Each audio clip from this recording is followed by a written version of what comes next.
Hello दोस्तों, नमस्कार। हमारे यूट्यूब चैनल में आप सभी का स्वागत है।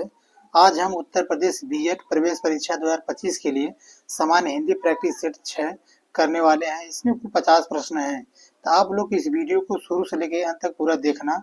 अगर वीडियो पसंद आए तो इसे लाइक करना और अपने दोस्तों में शेयर करना, और कमेंट बॉक्स में अपना स्कोर बताना कि 50 में से आपके कुल कितने प्रश्न बने हैं। तो आज का हम पहला प्रश्न करने जा रहे हैं। तो पहला प्रश्न है, निम्नलिखित में से कौन सा कल्प वृक्ष का परिवाची शब्द है? तो इसका सही उत्तर है ऑप्शन डी, उपर्युक्त सभी। कल्पतरु, देववृक्ष, पारिजात, ये तीनों जो है कल्प वृक्ष के परिवाची शब्द हैं। प्रश्न संख्या 2, नीचे दिए गए विकल्पों में से कौन सा शब्द एक शब्द देशज है? तो इसका सही उत्तर है ऑप्शन ए, कटोरा एक देशज शब्द है। प्रश्न संख्या 3, जो देने योग्य है वाक्यांश के लिए एक शब्द है। इसका सही उत्तर है ऑप्शन ए, दे। प्रश्न संख्या 4, निम्न में संज्ञा शब्द है। इसका सही उत्तर है ऑप्शन बी, सभा, समूहवाचक संज्ञा शब्द है। प्रश्न संख्या 5, निम्नलिखित में से कौन सा शुद्ध वाक्य है? इसका सही उत्तर है ऑप्शन ए, गांधी जी की मृत्यु से हमें बड़ा दुख हुआ। इसका सही उत्तर है ऑप्शन ए। प्रश्न संख्या 6, श्री गणेश का विलोम शब्द है। तो श्री गणेश का विलोम शब्द होता है इतिश्री। इसका सही उत्तर है ऑप्शन बी। प्रश्न संख्या 7, निम्न में महोत्सव का संधि विच्छेद कौन सा है?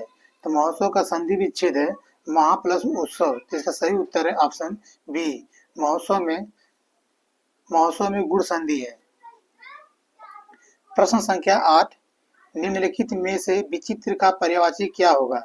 तो विचित्र का पर्यायवाची शब्द होता है विलक्षण। इसका सही उत्तर है ऑप्शन बी। प्रश्न संख्या 9, निम्न में कौन सा शब्द तद्भव है? तो इसका सही उत्तर है ऑप्शन सी, जीभ एक तद्भव शब्द है। इसका तत्सम रूप होता है जिह्वा। प्रश्न संख्या 10, प्रत्याशा शब्द में उपसर्ग है। इसका सही उत्तर है ऑप्शन डी, प्रत्याशा शब्द में प्रति उपसर्ग है। प्रश्न संख्या 11, पंचानन में कौन सा समास है? इसका सही उत्तर है ऑप्शन सी, पंचानन में बहुव्रीहि समास है। प्रश्न संख्या 12, चमड़ी जाए पर दमड़ी न जाए लोकोक्ति का निम्नलिखित में से उपयुक्त अर्थ कौन सा है? तो इसका सही उत्तर है ऑप्शन सी, अत्यधिक कंजूस होना। प्रश्न संख्या 13, पश्चिमी हिंदी के अंतर्गत कौन सी बोली आती है? तो इसका सही उत्तर है ऑप्शन डी, पश्चिमी हिंदी के अंतर्गत कन्नौजी बोली आती है। प्रश्न संख्या 14, निम्नलिखित में से कौन सा शुद्ध वाक्य है? तो इसका सही उत्तर है ऑप्शन डी, देश भर में अराजकता बढ़ रही है। प्रश्न संख्या 15, निम्नलिखित में से पक्षी का पर्यायवाची शब्द कौन सा है? तो इसका सही उत्तर है ऑप्शन बी, पक्षी का पर्यायवाची शब्द है खग। प्रश्न संख्या 16, निम्न में से पयोधी का संधि विच्छेद क्या होगा? तो इसका सही उत्तर है ऑप्शन सी, पयोधी का संधि विच्छेद होता है पयधन धी। अपयोधी में विसर्ग संधि है। प्रश्न संख्या 17, काठ की हाडी बार बार नहीं चढ़ती लोकोक्ति का क्या अर्थ है? तो इसका सही उत्तर है ऑप्शन डी, छल कपट का व्यवहार हमेशा नहीं चलता। प्रश्न संख्या 18, निम्नलिखित में से कौन सा तद्भव शब्द है? तो इसका सही उत्तर है ऑप्शन बी, अमी एक तद्भव शब्द है। प्रश्न संख्या 19, निम्नलिखित में से कौन सा वाक्य पूर्ण भूतकाल का उदाहरण है? तो इसका सही उत्तर है ऑप्शन सी, वे दोनों दिल्ली गए थे, पूर्ण भूतकाल का उदाहरण है। प्रश्न संख्या 20, चार आनन है जिसके, यह किस समास का उदाहरण है? इसका सही उत्तर है ऑप्शन बी, बहुव्रीहि समास का उदाहरण है।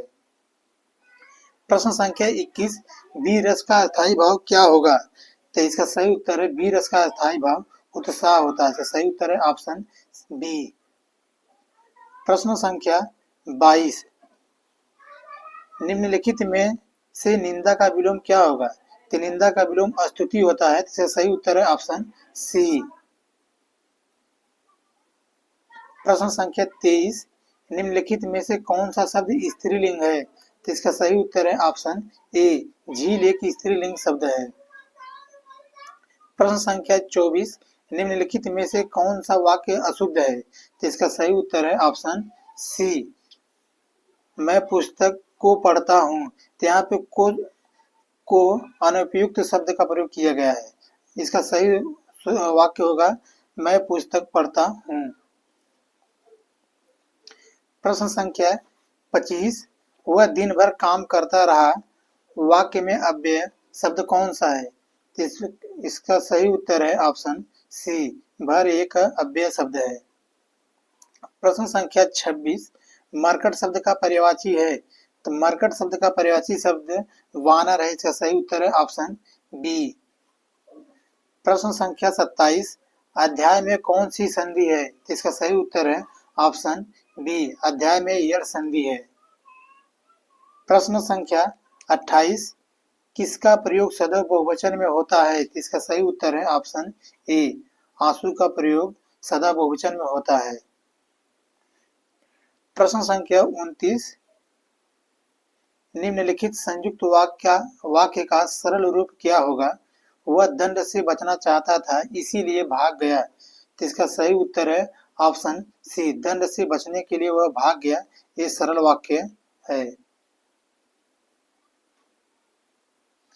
प्रश्न संख्या 30, अंधे के हाथ बटेर लगना मुहावरे का अर्थ है। इसका सही उत्तर है ऑप्शन सी, अयोग्य को बड़ी सफलता मिलना। प्रश्न संख्या 31, गीत गोविंद के रचयिता कौन है? इसका सही उत्तर है ऑप्शन डी, गीत गोविंद के रचयिता जयदेव हैं। प्रश्न संख्या 32, निम्नलिखित में से कौन सा शब्द दोनों वचनों में समान रहता है? तो इसका सही उत्तर है ऑप्शन बी, सरसों दोनों वचनों में समान रहता है। प्रश्न संख्या 33, अधिकारी में कौन सा उपसर्ग है? तो इसका सही उत्तर है ऑप्शन सी, अधिकारी में अधि उपसर्ग है। प्रश्न संख्या 34, उर्वशी किसका काव्य है? तो इसका सही उत्तर है ऑप्शन ए, उर्वशी रामधारी सिंह दिनकर का काव्य है। प्रश्न संख्या 35, निम्नलिखित विकल्पों में से जल निधि का पर्यायवाची शब्द कौन सा है? तो इसका सही उत्तर है ऑप्शन सी, सागर जल निधि का पर्यायवाची शब्द है। प्रश्न संख्या 36, जिसने ऋण चुका दिया हो के लिए एक शब्द है। इसका सही उत्तर है ऑप्शन सी, जिसने ऋण चुका दिया हो के लिए एक शब्द उऋण होता है। प्रश्न संख्या 37, क्रिस का विलोम शब्द है। इसका सही उत्तर है ऑप्शन डी, हृष्ट पुष्ट। प्रश्न संख्या 38, अभ्यागत शब्द में प्रयुक्त उपसर्ग है। इसका सही उत्तर है ऑप्शन बी, अभ्यागत में अभी उपसर्ग है। प्रश्न संख्या 39, सत्यार्थी शब्द का सही संधि विच्छेद है। तो सत्यार्थी शब्द का सही संधि विच्छेद सत्य प्लस अर्थी होता है। तो इसमें दीर्घ संधि है। प्रश्न संख्या 40, सावन हरे न भादो सूखे कहावत का अर्थ है। तो इसका सही उत्तर है ऑप्शन डी, सदा एक समान रहना। प्रश्न संख्या 41, निम्नलिखित में से कौन सा शब्द शुद्ध वर्तनी वाला है? तो इसका सही उत्तर है ऑप्शन ए, घनिष्ठ शब्द की वर्तनी शुद्ध है। प्रश्न संख्या 42, निम्नलिखित में से कौन सा वस्त्र का पर्यायवाची शब्द नहीं है? इसका सही उत्तर है ऑप्शन बी, कंदर्प वस्त्र का पर्यायवाची शब्द नहीं है। अंबर, चीर, परिधान ये तीनों वस्त्र का पर्यायवाची शब्द हैं। प्रश्न संख्या 43, निम्न में कौन सा वर्ण मूर्धन्य ध्वनि का उदाहरण है? इसका सही उत्तर है ऑप्शन ए, ड मूर्धन्य ध्वनि का उदाहरण है।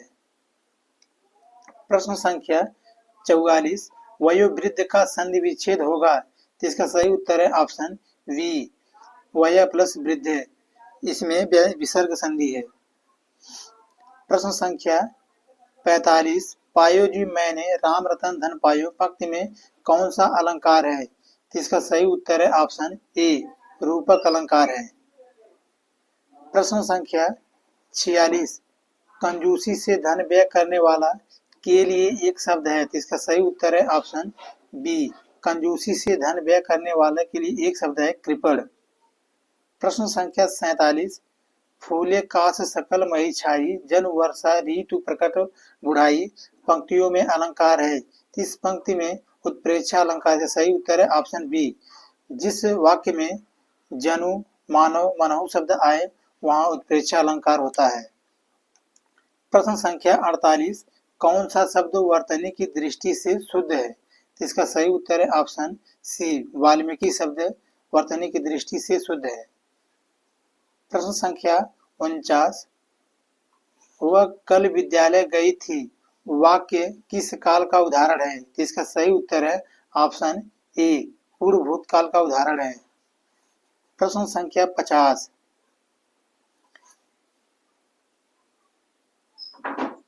निस दिन बरसत नैन हमारी पंक्ति में कौन सा रस है? इसका सही उत्तर है ऑप्शन सी, वियोग श्रृंगार रस है। तो